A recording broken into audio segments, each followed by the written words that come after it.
মানুষ ছোট হোক বা বড়, রাজা হোক বা দরিদ্র, সমস্ত মানুষের মধ্যে একটা সামঞ্জস্য থাকে। সমস্ত মানুষের কাছে তার প্রশংসা অত্যন্ত গুরুত্বপূর্ণ। সে খুবই প্রসন্ন হয় যদি আপনি তার প্রশংসা করেন, কিন্তু আপনি যদি তাকে এটা বলেন যে এটা তোমার ভুল ছিল, তোমার কিছু খামতি ছিল, তখন সেটা সে মানতে রাজিই থাকে না। সব মানুষ এটা শুনতে পছন্দ করে যে সে যেটা করেছে সেটাই সর্বোত্তম। এবার আমি আপনাকে একটা কথা বলি, এই হলো নিন্দা, এই হলো প্রশংসা, আর এই হলো সত্য, যা সবার থেকে উচ্চস্থানীয়। সেই জন্য মানুষ আয়না দেখে।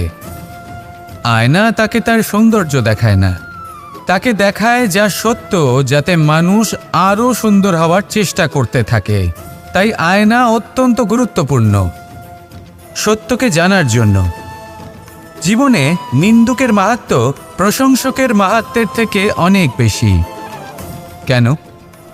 কারণ তারা আপনাকে আপনার খামতি দেখায়, আপনার ভুলগুলো বুঝিয়ে দেয়, আপনাকে একটা সুযোগ দেয় নিজেকে শুধরে নিতে, নিজেকে আরও শ্রেষ্ঠ করে তুলতে, যা প্রশংসক করতে পারে না। তাই জীবনে যদি কখনো নিন্দা করা হয়, তাকে ভালোবেসে গ্রহণ করুন, ধন্যাত্মক রূপে গ্রহণ করুন। যদি নিজেকে কোনো শিক্ষা দেওয়া সম্ভব হয় তাহলে অবশ্যই দিন। দেখবেন মন প্রসন্ন হয়ে বলবে, রাধা রাধা। জীবনে কখনো সাফল্য আসে, আবার কখনো অসফলতা, কখনো আশা পাওয়া যায়, কখনো নিরাশা, কখনো জয় লাভ করি, আবার কখনো পরাজয়। এর পেছনের কারণটা জানা অত্যন্ত প্রয়োজনীয়। যদি আমি পরাজয়ের কথা বলি, যখনই আমরা পরাজয় লাভ করি আমরা ভাবতে থাকি যে এমন কেন হলো? আমাদের শত্রু কি বেশি শক্তিশালী ছিল, নাকি আমাদের নীতিতে কোনো খামতি ছিল? এই সমস্ত কারণের পেছনে খুব বড় একটা কারণ থাকে, আর সেই কারণ আমাদের অন্তরে সুপ্ত থাকে। ধরে নিন একটা পথ, তাতে আপনি চলছেন, সেই পথ কাঁটায় পরিপূর্ণ, কিন্তু আপনি পাদুকা পরে রয়েছেন আর আপনি হেঁটে সামনে এগিয়ে যান। এবার এমন একটা পথ এলো যা পুষ্পে ঢাকা, আর আপনি পাদুকা পরে রয়েছেন, কিন্তু আপনার পাদুকাতে একটা পাথর আটকে গেল। তখন দু পা হাঁটাও খুব কঠিন হয়ে পড়ে। এই সংসারের যে কোনো শক্তি আপনাকে পরাস্ত করার পূর্বে আপনি জানেন কে আপনাকে পরাস্ত করতে পারে? আপনার অন্তরের দুর্বলতা, আপনার অন্তরের সেই সুপ্ত শত্রু। আর সেই জন্য ইতিবাচক মনোভাব গুরুত্বপূর্ণ হয়ে পড়ে। ভালো মানুষদের সাথে থাকুন, সৎসঙ্গে থাকুন, বন্ধুত্ব করুন, ভালোবাসুন। এই ভালোবাসা এত শক্তিশালী এক অস্ত্র যাকে ব্রহ্মাস্ত্রও পরাস্ত করতে পারে না। এই সমস্যারূপী পাথর কিছুই নয়। আসুন আমার সাথে ভালোবেসে বলুন, রাধা রাধা। মানুষের দুটো রূপ রয়েছে। এক, আমাদের এই মুখ, যা শুধুই চোখে দেখা যায়, আর দ্বিতীয় আমাদের এই মন, যা শুধুমাত্র অন্তরাত্মা দ্বারা দেখা যায়। এবার আমাদের এই মুখ, তা ঈশ্বর সকলকেই আগে থেকেই প্রদান করেছেন, কিন্তু এই মন কেমন হবে তা আমাদের জীবনের অনুভূতি এবং আমাদের জীবনের লক্ষ্য এগুলি সুনিশ্চিত করে।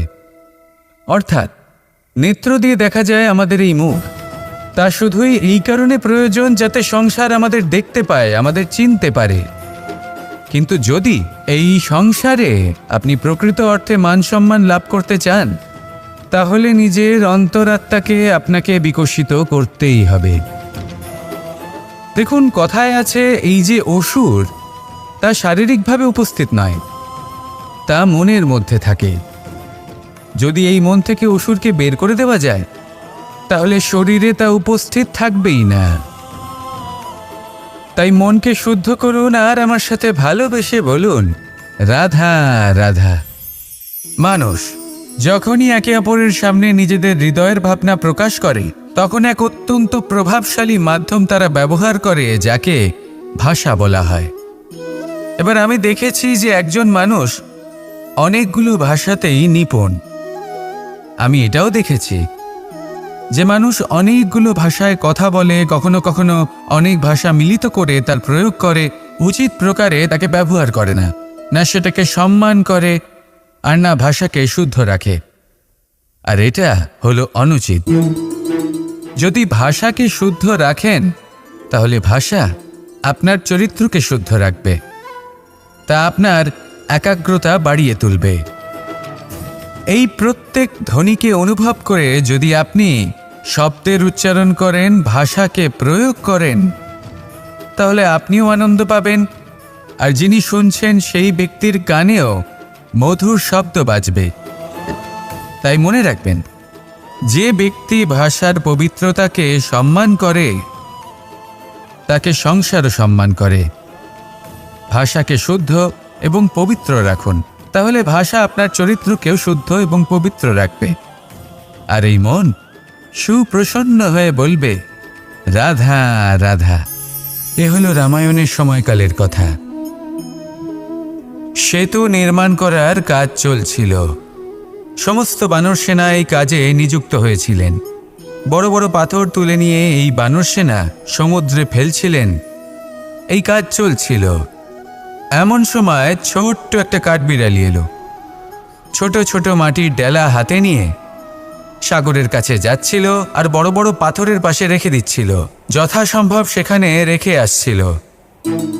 সারা দিন ধরে সে এই পরিশ্রম করেই যাচ্ছিল। এবার শ্রীরাম তার এই কাজ দেখতে পেলেন। সেই ছোট্ট কাঠবিড়ালিটিকে নিজের হাতে তুলে নিলেন এবং অত্যন্ত ভালোবেসে তার পিঠে হাত বুলিয়ে দিলেন। কথায় আছে যে কাঠবিড়ালির পিঠে যে দাগ আছে, সেই 3টি দাগ এসেছে শ্রীরামচন্দ্রের 3 আঙুলের থেকে। যে কাজ আপনি করছেন তাতে সমস্ত শক্তি প্রয়োগ করুন। যতটা আপনার সামর্থ্য রয়েছে, যতটা আপনার প্রতিভা রয়েছে, সম্পূর্ণভাবে উৎসর্গ করে দিন। ঠিক এমনভাবে কর্ম করুন। সেই কাঠবিড়ালি কিন্তু তাই করেছিল। সেই জন্য শ্রীরামের সাথে সেও সেই কাহিনীতে অমর হয়ে গেছিল। সম্পূর্ণ শক্তি প্রয়োগ করুন, সম্পূর্ণ সামর্থ্যের সাথে কর্ম করুন, কারণ এটাই হলো শ্রেষ্ঠ পথ কোনো কর্ম করার। আসুন আমার সাথে ভালোবেসে বলুন, রাধা রাধা। এই সংসারে যখন সাফল্যের পথে আপনি অগ্রসর হবেন, তখন আপনার পরিশ্রম, একাগ্রতা, সাহসের সাথে সাথে সমাজের মানসিকতাও সহ্য করতে হবে। প্রত্যেক ব্যক্তি কিছু না কিছু ভাবেন, কিছু না কিছু বলেন। কিছু মানুষ এমন আছেন যারা ভাববেন যে আপনি কিছুই করতে পারবেন না।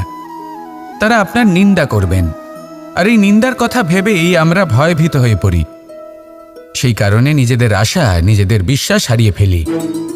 এবার যদি সেই নিন্দার ভয়ে আমরা লক্ষ্যচ্যুত হই, তাহলে সেটা অনুচিত। সেই জন্য জীবনে শুধু পরিশ্রম করতে থাকুন, সামনে এগোতে থাকুন। যেই দিন আপনি আপনার লক্ষ্য লাভ করবেন, সেই প্রত্যেক ব্যক্তি যারা নিন্দা করছিলেন তাদের দৃষ্টি আপনা থেকেই পাল্টে যাবে, ঠিক কিনা? এই সংসারকে যা প্রাণ চায় তাই বলতে দিন। যদি আপনি কারোর কথা শুনতে চান, তাহলে নিজের অন্তরের কথা শুনুন। সেটাই আপনাকে উচিত পথে নিয়ে যাবে। সামনে অগ্রসর হতে থাকুন, পরিশ্রম করুন। এমন একটা দিন আসবে যেদিন এই নিন্দুক ব্যক্তিরা আপনার লক্ষ্যপ্রাপ্তির উদাহরণ সবাইকে দেবে। আসুন আমার সাথে ভালোবেসে বলুন, রাধা রাধা। মানুষ সুখী জীবনযাপনের প্রতি এতটাই অভ্যস্ত হয়ে পড়ে যে একটা ছোট্ট সমস্যা এলেই সে সবার থেকে সাহায্য চাইতে শুরু করে দেয়। সে সাহায্য লাভও করে এবং সেই সংকট থেকে সে বেরিয়েও আসে। কিন্তু এই সাহায্য কিছু মুহূর্তের, আর কিছু মুহূর্তের হলো এই দুঃখ। এই 2 মুহূর্তের সাহায্যের জন্য আজীবন আপনি তার কাছে ঋণী হয়ে থাকেন। আর মানবিকতার খাতিরে আপনার মনে কৃতজ্ঞতা জেগে ওঠে। আর সেই কৃতজ্ঞতা বোধ হলো যে আপনি কখনো সেই ব্যক্তিকে ছাপিয়ে যেতেই পারবেন না। সেই জন্য জীবনে সবসময় চেষ্টা করবেন নিজেকে প্রস্তুত রাখতে। সেই সব সমস্যার জন্য, সেই সব বাধার জন্য যেগুলো আপনার জীবনে আসতে পারে। ততক্ষণ সাহায্য চাইবেন না যতক্ষণ না অন্য কোনো পথ না থাকছে। সাহায্য চাওয়া অনুচিত নয়, কিন্তু সাহায্য চাইলে এবং সাহায্য পেলে আপনি আজীবন কৃতজ্ঞ এবং ঋণী হয়ে থাকবেন। আর তারপর একদিন আপনি পরিবর্তন দেখতে পাবেন। যে কিভাবে আপনি ছোট ছোট সমস্যার জন্য সাহায্য না চেয়ে বড় বড় সমস্যার সম্মুখীন হতে প্রস্তুত হয়ে গেছেন। এটাই হলো সংসারের নীতি। এটাই পালন করুন আর আমার সাথে ভালোবেসে বলুন, রাধা রাধা। এমন অনেক মানুষ আছেন যারা আমাকে ভগবানের পরিভাষা জানতে চান, যে ভগবান আসলে কি, তিনি কেমন। এবার দেখুন, ভগবান হোক বা আপনার স্বপ্ন হোক বা আপনার লক্ষ্য হোক না কেন, সেই লক্ষ্য তখনই পূর্ণ হয়, তখনই তাকে লাভ করা সম্ভব যখন আপনার দৃষ্টিভঙ্গি মঙ্গলময় হয়, যখন আপনি নিজে মনে করবেন যে আমি যেটা পেতে চাইছি তা শুভ।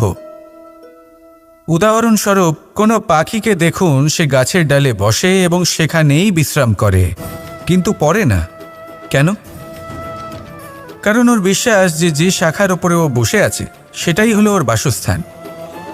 যদি আপনি বিশ্বাস করেন তাহলে আপনি পাথরের মধ্যেও ভগবান দর্শন করতে পারবেন। আর যদি বিশ্বাস না থাকে, তাহলে যদি ভগবান সামনে দাঁড়িয়েও থাকে তবেও আপনার বিশ্বাস হবে না। তাই বিশ্বাস করতে শিখুন। এই বিশ্বাসের আধারেই আপনি সেই সব কিছু পাবেন যা আপনি পেতে চাইছেন। আসুন আমার সাথে ভালোবেসে বলুন, রাধা রাধা। গুরু, যিনি পথ দেখান, আমাদের জীবনে অত্যন্ত গুরুত্বপূর্ণ, অত্যন্ত আবশ্যক। কিন্তু কিছু মানুষ মনে করেন যে গুরুর কোনো প্রয়োজন নেই, কারণ এই সমগ্র জ্ঞান মানুষের অন্তরেই নিহিত রয়েছে। এবার প্রশ্ন এটাই, যদি সমস্ত জ্ঞান মানুষের অন্তরে নিহিত থাকে তাহলে গুরুর কি প্রয়োজন? আর যারা আজ পর্যন্ত গুরুকে মেনে এসেছেন তারা কি অনুচিত করেছেন? এর উত্তর আমি আপনাকে দেব একটা উদাহরণ দ্বারা। একটা কাঠ যা জ্বলনশীল, জ্বলনের ঊর্জা তার অন্তরে নিহিত রয়েছে, কিন্তু তার জ্বলনের জন্য বাইরে থেকে একটা অনুঘটকের প্রয়োজন হয়। এই অনুঘটকই হলেন আপনার গুরু।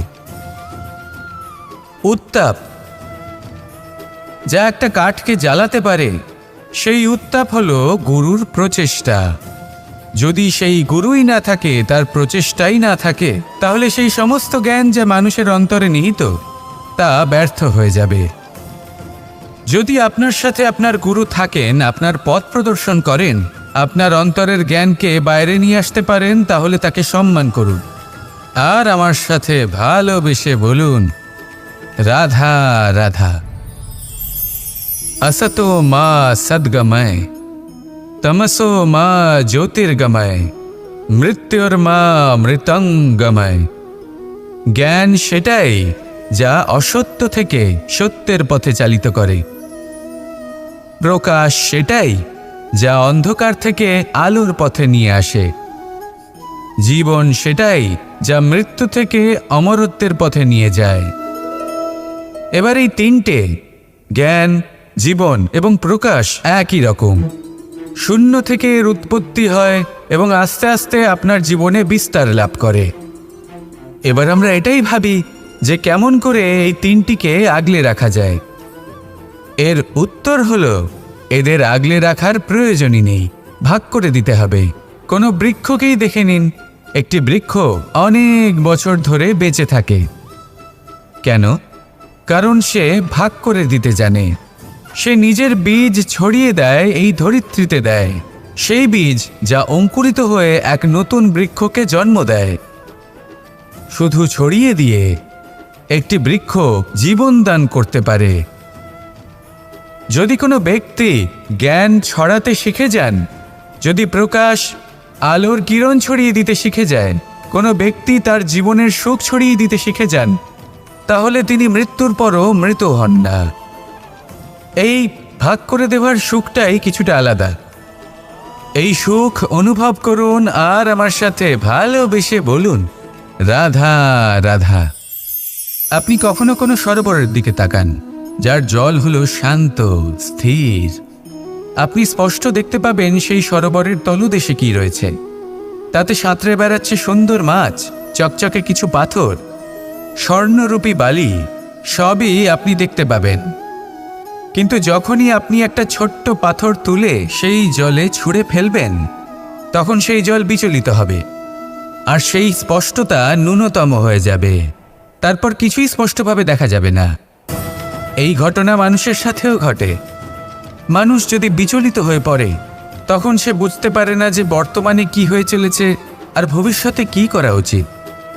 কিন্তু সেই মানুষ যদি শান্ত থাকেন, স্থির থাকেন, ধন্যাত্মক থাকেন, তাহলে নিশ্চিত রূপেই বুঝতে পারবেন যে বর্তমানে কি করতে হবে আর ভবিষ্যতে কি করতে হবে।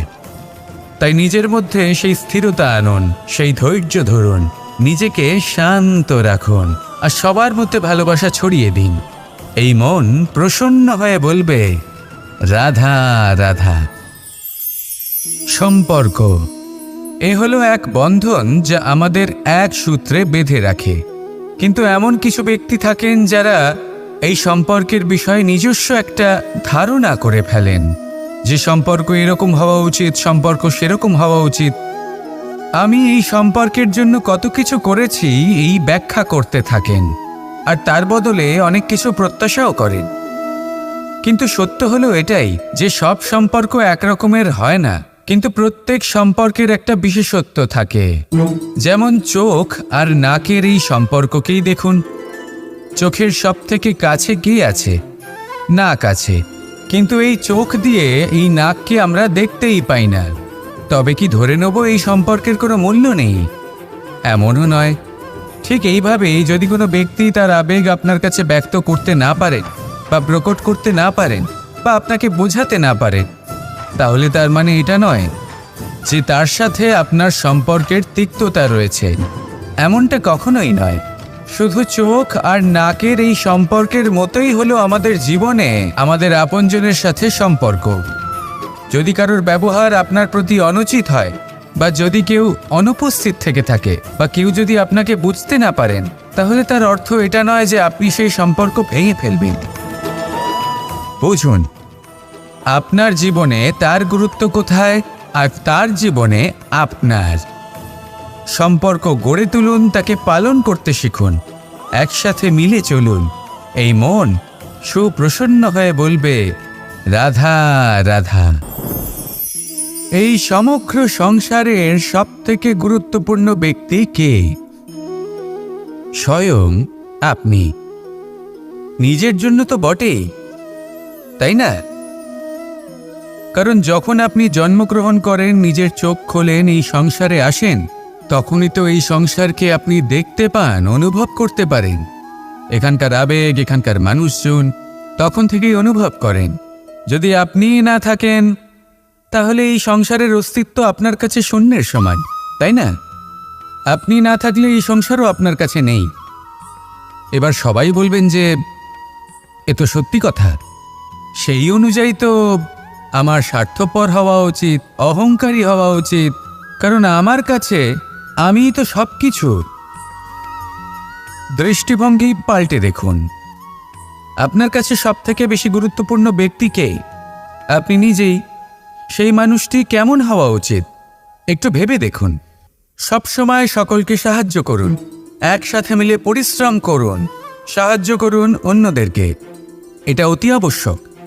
এবং তার থেকেও বেশি গুরুত্বপূর্ণ হলো এটাই যে আপনার মনে যেন কখনো এই বিষয়ে ভয় না থাকে যে আমি আমার প্রিয়জনদের, আমার কাছের মানুষগুলিকে হারিয়ে ফেলব। এই ভয় কখনোই মনের মধ্যে থাকা উচিত নয়। যদি ভয় থাকে তাহলে থাকুক এই বিষয়ে যে সকল মানুষ আমার জীবন থেকে, আমার থেকে দূরে চলে যাচ্ছেন, তাদের বাধা দিতে দিতে আমি যেন নিজেকেই না হারিয়ে ফেলি, নিজের অস্তিত্বকেই না হারিয়ে ফেলি, নিজের ব্যক্তিত্বকে, নিজের বিচারধারাকে, নিজের করুণার শক্তি না হারাই। তাহলে এই ভয় ত্যাগ করুন আর আমার সাথে ভালোবেসে বলুন, রাধা রাধা। এই ফল কি তা বলার কোনো প্রয়োজন নেই। এই ফল কতটা সুস্বাদু সেটাও বলার কোনো প্রয়োজন নেই। ধরুন এমন কোনো মানুষ আসলেন যিনি জানেন না এটা কোন ফল।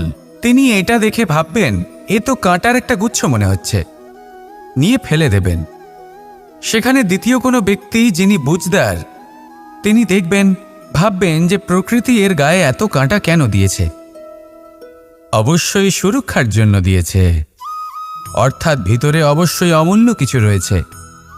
সেই ধরনের ব্যক্তি এই ফলের অন্তরে প্রবেশ করেন এবং এই ফলের আনন্দ উপভোগ করেন। এরকমই কিছুটা আমাদের সংসারেও আমরা দেখতে পাই। প্রত্যেক দিন আমরা নতুন নতুন মানুষের সাথে পরিচিত হই। এমন কিছু ব্যক্তি থাকেন যাদের সাথে প্রথম আলাপের পর আমাদের এটা মনে হয় যে এই ব্যক্তিকে দেখে একটু রাগী ব্যক্তি মনে হচ্ছে, বড়ই অহংকারী বোধ হচ্ছে, উদ্ধত মনে হচ্ছে। বেশিরভাগ মানুষ প্রথম আলাপের পরে তাদের সাথে দূরত্ব বজায় রাখবেন, কিন্তু যিনি বুঝদার ব্যক্তি তিনি ভাববেন যে এই ব্যক্তি এমন কেন করছেন। হয়তো সুরক্ষার খাতিরে এই ব্যক্তি নিজেকে এরকম করে তুলেছেন যাতে অন্য কোনো ব্যক্তি এসে ওনার সময় নষ্ট না করেন, ওনার আবেগের সাথে ছলনা না করেন, খেলা না করেন। হয়তো অতীতে এমন কোনো ঘটনা ঘটেছে যার জন্য এই ব্যক্তি কিছুটা এরকম হয়ে গেছেন।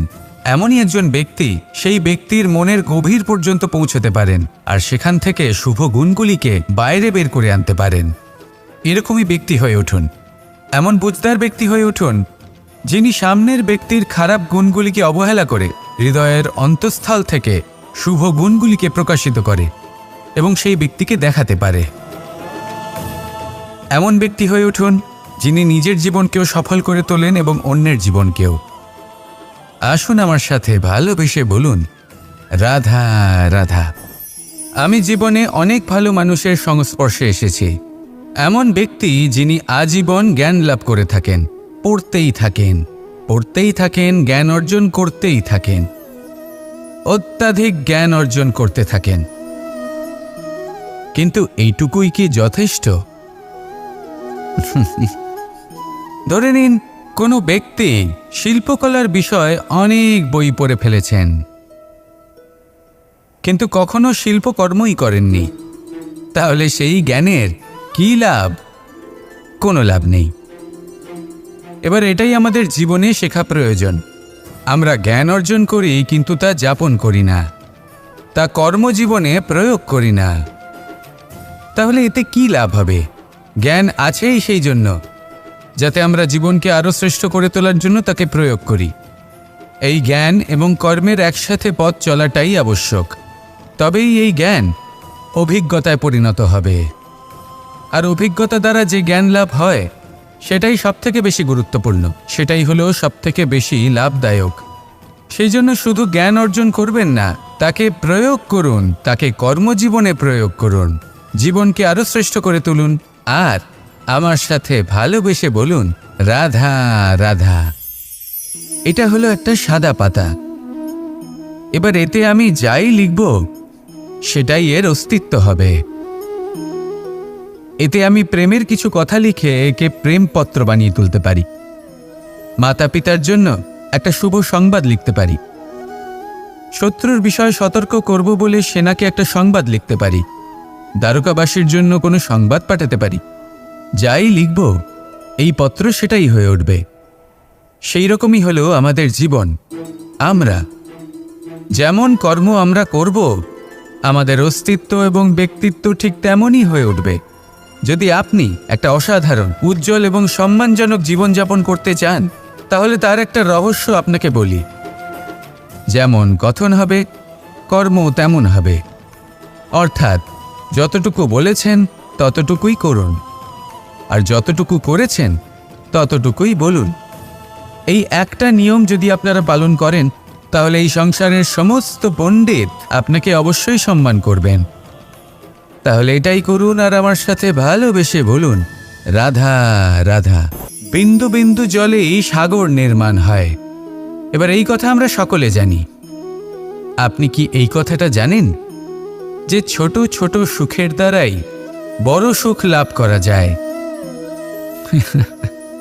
একজন বাবাকে দেখুন, সন্তানের জন্ম থেকে তার যুবক হওয়া পর্যন্ত তার সাথে ছোট ছোট সুখ যাপন করেন।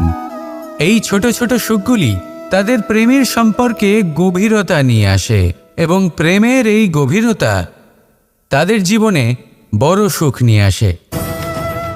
এটা ঠিক সেই রকম যেরকম বিশাল এক সমুদ্রে, গভীর এক সমুদ্রে অমূল্য রত্ন খুঁজে পাওয়া যায়। এটাও ঠিক সেই রকমই।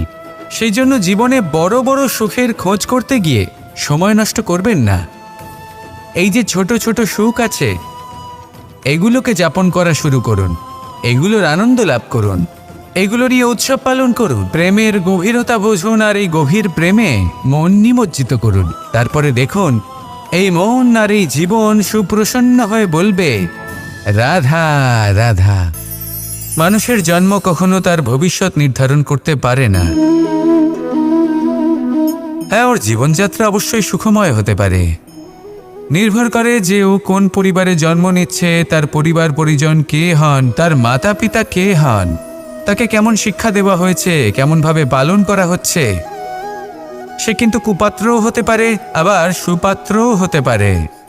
কিন্তু সে চলে যাওয়ার পর এই সংসার তাকে মনে রাখবে নাকি না, আর যদি মনেও রাখে তাহলে কিভাবে মনে রাখবে, সেটা নির্ভর করছে তার কর্ম এবং তার নির্বাচনের উপর। ঠিক যেমন বর্ষার এই জলের ফোঁটা যখন মেঘ থেকে ঝরে পড়ে, তখন তার এই নির্বাচন হলো গুরুত্বপূর্ণ, কারণ তার নির্বাচন তার উপর নির্ভর করছে তার ভবিষ্যৎ কেমন হবে। ঝিনুকের মুখে পড়লে মুক্ত হয়ে ওঠে, সাপের মুখে পড়লে বিষ, আর যদি কোনো পাতায় পড়ে তাহলে শিশিরে পরিণত হয়। তাহলে কর্ম এবং নির্বাচন দুটি জীবনে গুরুত্বপূর্ণ। এদের বিষয়ে বিশেষ যত্ন নেবেন এবং আমার সাথে ভালোবেসে বলবেন, রাধা রাধা। আমাদের সকলের কাছে বৃক্ষ অত্যন্ত প্রিয়। আমরা সর্বদাই চাই এই বৃক্ষ যেন সবুজ থাকে, ফুলে ফলে ভরে থাকে, আমাদের ছায়া প্রদান করে, তা যেন সুস্থ থাকে, আমাদের ফল প্রদান করে। আর সেই জন্য আমরা প্রতিদিন সেই বৃক্ষকে জল প্রদান করি। কিন্তু কখনো ভেবে দেখেছেন যে জল তো আমরা বৃক্ষের গোড়ায় দিই, তারপরেও এই জল সেই বৃক্ষের প্রত্যেকটি পাতায় ঠিক পৌঁছে যায়? এটা কিভাবে সম্ভব? কিছুটা এরকমই হলো আমাদের কর্ম। যদি এই পৃথিবীতে থেকে শুদ্ধ মনে সৎকর্ম করেন, এই কর্ম সোজা ঈশ্বরের কাছে গিয়ে পৌঁছয়। যদি শ্রদ্ধাভাব নিয়ে সমর্পিত হয়ে শুদ্ধ চিত্তে আপনি কাউকে সেবা করেন, তা সে মাতা পিতাই হোক, পরিবার হোক, গুরু হোক, পশুপক্ষী হোক বা সমাজ হোক, তাহলে সেটা সোজা ঈশ্বরের চরণে সমর্পিত হয়। সবসময় শুদ্ধ চিত্তে সমর্পিত হয়ে এবং মনে শ্রদ্ধা ভাব নিয়ে কর্ম করুন। ঈশ্বর নিজে থেকেই এর ফল আপনাকে প্রদান করবেন। আসুন আমার সাথে ভালোবেসে বলুন, রাধা রাধা। ইচ্ছে এবং চেষ্টা এই দুই মানুষের মধ্যে আছে, কিন্তু এই দুইয়ের মধ্যে সামঞ্জস্য থাকা খুব প্রয়োজন। আপনার যা ইচ্ছে সেটা পূর্ণ করার জন্য চেষ্টার প্রয়োজন তো অবশ্যই। আপনি যে স্বপ্ন দেখেন সেটা পূর্ণ করার জন্য নিদ্রা ত্যাগ করে চেষ্টা করা অত্যন্ত প্রয়োজনীয়, নয়তো এই স্বপ্ন কখনোই পূর্ণ হবে না। যদি আপনি কোনো প্রশ্নের উত্তর চান তাহলেও আপনাকে চেষ্টা করতেই হবে। জীবনে যদি সামনে এগোতে হয় তাহলে পাকে কষ্ট দিয়ে সামনে এগোতে হবে, চেষ্টা অবশ্যই করতে হবে। যদি আপনি চেষ্টা না করেন, পরিশ্রম না করেন, তাহলে এই সংসার আপনাকে পেছনে ফেলে সামনে এগিয়ে যাবে। নিজের ইচ্ছেগুলিকে মন থেকে বাস্তবে আনুন আর চেষ্টার দ্বারা তাকে সার্থক করুন। এই মন প্রসন্ন হয়ে বলবে, রাধা রাধা।